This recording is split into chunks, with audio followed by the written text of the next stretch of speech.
If tomorrow you woke up in a tiny, arid desert country with almost no rivers, scorching sun all year round, but your bank account was growing fatter every hour as gas money flowed in, would you believe it? That is exactly the reality of Qatar, a strip of land smaller than many US states, yet it consistently ranks among the richest countries on Earth by income per capita, with more than $100,000 per person a year, many times the global average.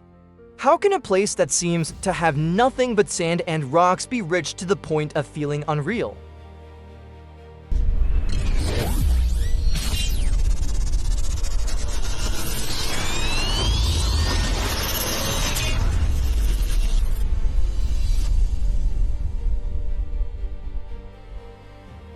When you look at images of Doha, the capital of Qatar, with glass towers rising out of the desert, luxury malls, lavish airports, and stadiums that are air-conditioned in 40-degree heat, it's very easy to jump straight to one conclusion: it must be the oil. That answer is true, but not enough. In reality, Qatar's oil reserves are not as big as the giants like Saudi Arabia or Iraq.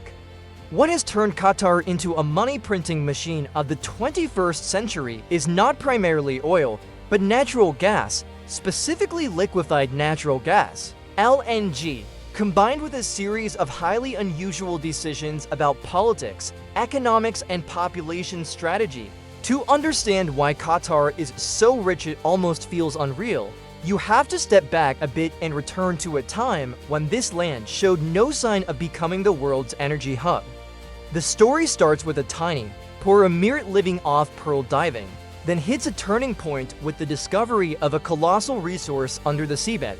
From that point on, the way they chose to extract it, distribute the wealth, and use the money to buy influence gradually drew the picture of a Qatar that is wealthy, controversial, and exposed to serious long-term risks. If you rewind Qatar's history to the early 20th century, you won't see 8-lane highways or 7-star hotels.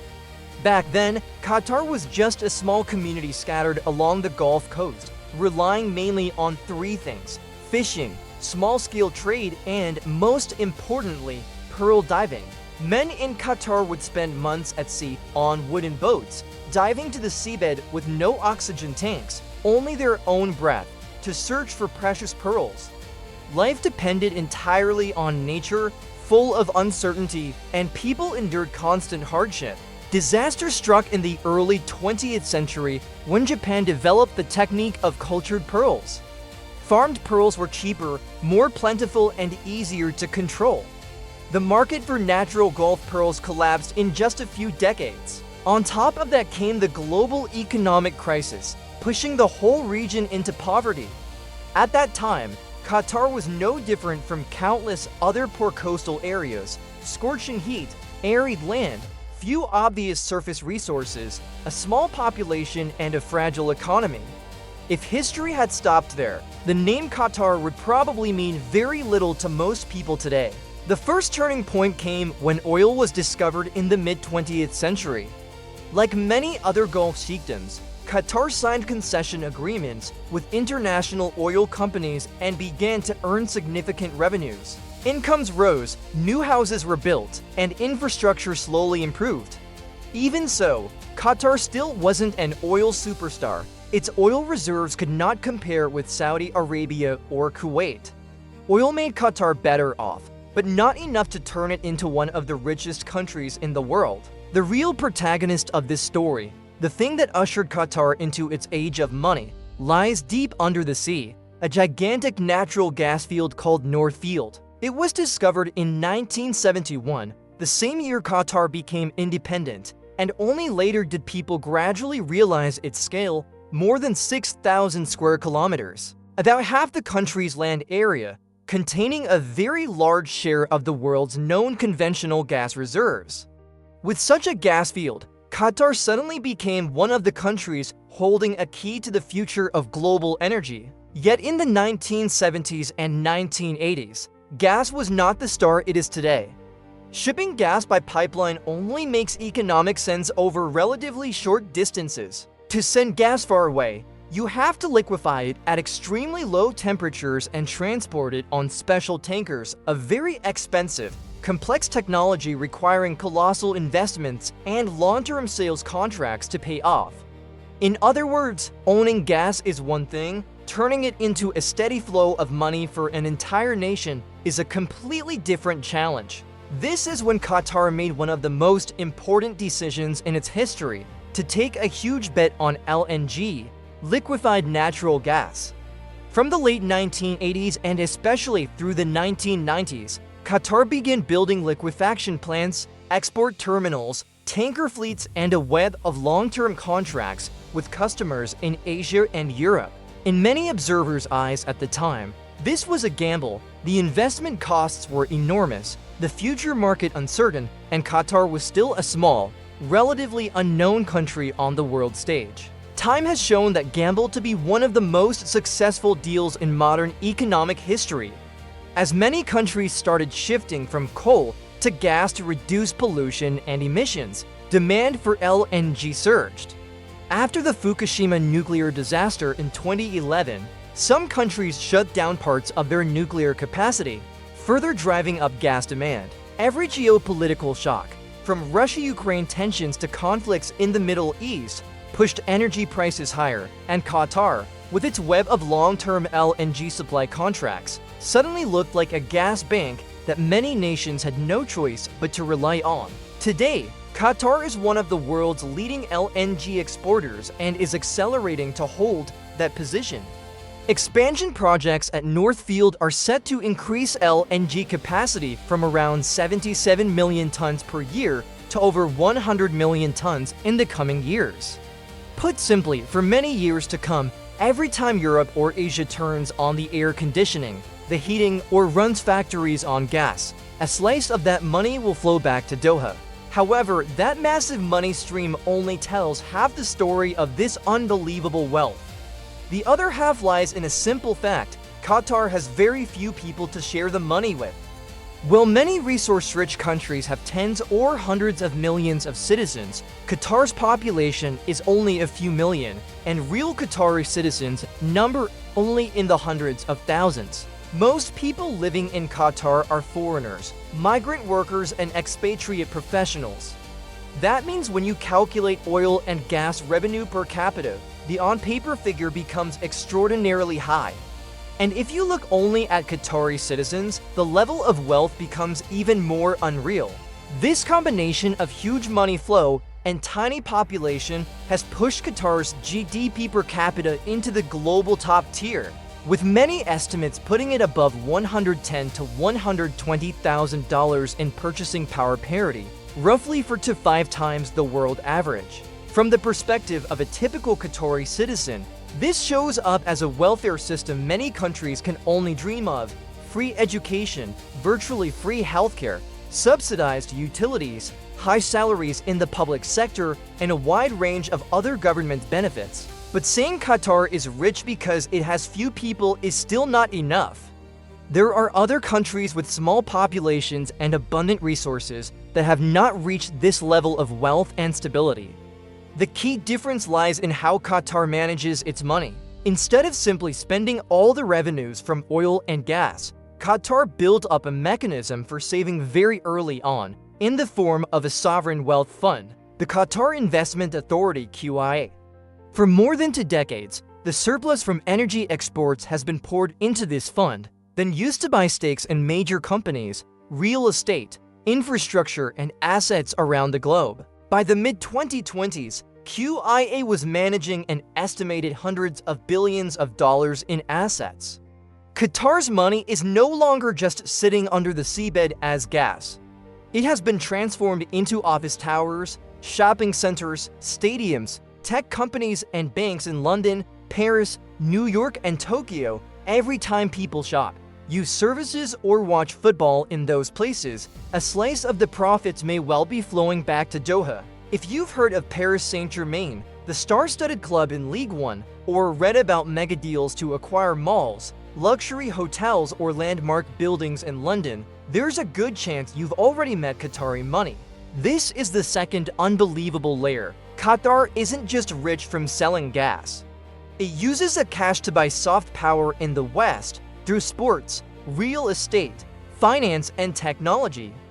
Football pitches, malls, and even some of the tech startups people in the West use daily may have QIS fingerprints somewhere in the background. Inside the country, this wealth is structured around a very distinctive social contract. Qatari citizens typically have secure public sector jobs with good salaries and more relaxed working hours than in the private sector. The state provides housing, subsidies, and business opportunities. In return, citizens accept a political system led by the ruling family, with little party competition and very limited open opposition. For many citizens, when material life is so comfortable, questions about political freedom naturally slide down the list of practical priorities. But if you only look at the citizen elite, you miss a crucial part of the story: millions of migrant workers from South Asia, Southeast Asia, and Africa, the people who physically build Qatar's towers, stadiums, and highways. They do not share in the same unbelievable wealth as Qatari citizens.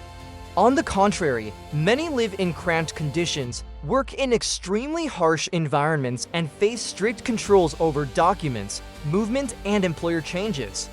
The kafala sponsorship system has drawn heavy criticism worldwide, especially during Qatar's preparations for the World Cup. In recent years, under growing international pressure, Qatar has announced labor reforms, scrapping some of the strictest features of the sponsorship system, introducing a minimum wage, and improving safety standards. Even so, the gap between the image of a super-rich nation and the reality of life for most migrant workers remains huge. When we say Qatar is rich to an unbelievable degree, it's important to remember that this wealth is not evenly shared by everyone who lives and works there. To consolidate its position and diversify its image, Qatar has used its wealth as a tool of nation branding. Al Jazeera, an influential satellite news network, Qatar Airways, the airline connecting Doha to hundreds of destinations, Education City, a cluster of international universities, and the Pinnacle hosting the 2022 World Cup. All of these are both costly and strategic. They have turned a tiny, sparsely populated state into a name that anyone interested in sports, news, or travel is now familiar with. On the flip side, from a geopolitical perspective, owning an energy source the world needs makes Qatar an important player, even though its territory is barely larger than a big city. As many European countries were forced to reduce their dependence on Russian gas after the war in Ukraine, LNG contracts with Qatar became a key part of their energy security. That gives Doha not only money, but also diplomatic leverage. When you hold part of the switch that keeps someone's home warm in winter, your voice naturally carries more weight. Yet behind this unbelievable wealth lie very real risks. Qatar's economy is heavily dependent on gas, a fossil fuel, at a time when the world is trying hard to cut emissions to fight climate change. In the ideal scenario, global gas demand will slow and possibly decline in the second half of this century. That raises a tough question. If most of your national wealth is tied to a resource that might be left behind, what will Qatar do to avoid falling into a post-fossil fuel trap? Qatar's current answer is to become the cheapest and most reliable supplier. With low extraction costs, vast reserves, and infrastructure already in place, the country is trying to maximize LNG exports during this period when the world still relies heavily on gas, signing as many long-term contracts with Asian and European buyers as possible. At the same time, it is investing in solar power, carbon capture and storage (CCS), and non-energy sectors like technology, healthcare, real estate, and finance via QIA, hoping that when the gas age slows down, this global financial portfolio will become a new revenue pillar.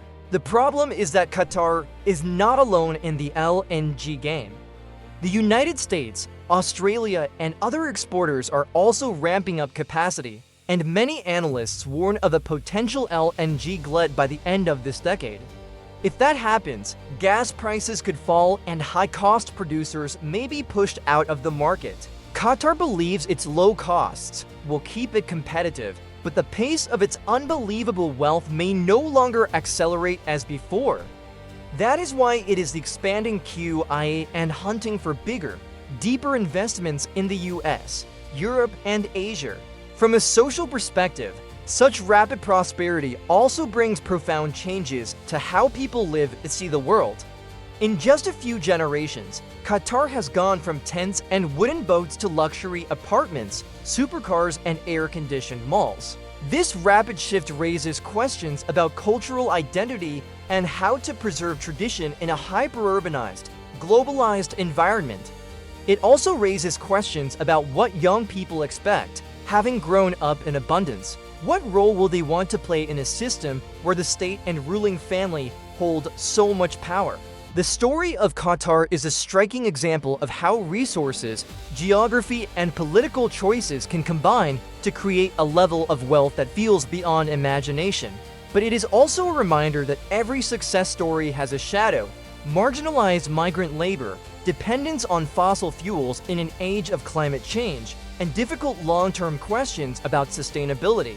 So if we compress the question, why is Qatar rich, to the point of feeling unreal, into a short answer, it might be this: because it owns one of the world's largest natural gas fields and dared to bet early on LNG, fully exploiting the moment when global demand for gas soared. Because it has very few citizens to share enormous revenues with.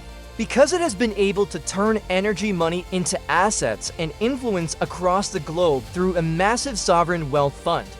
And because it has built a social contract that pampers citizens while relying on low-cost migrant labor to carry out its ambitious projects. At the same time, that wealth hangs by a slender thread: the future of fossil fuels, human rights pressures, intensifying competition in the LNG market, and the unanswered question of what comes after gas. Today's Qatar is like someone standing on top of the tallest glass tower in the desert. The view is dazzling. Money flows in like a waterfall, but the sandstorms of the 21st century, climate storms, geopolitical storms, energy transition storms, are still rolling in. It has climbed to the summit thanks to its resources and strategic choices. The next question, for both Qatar and the rest of the world, is whether this unbelievable wealth can hold in a century when everything is changing faster than ever before.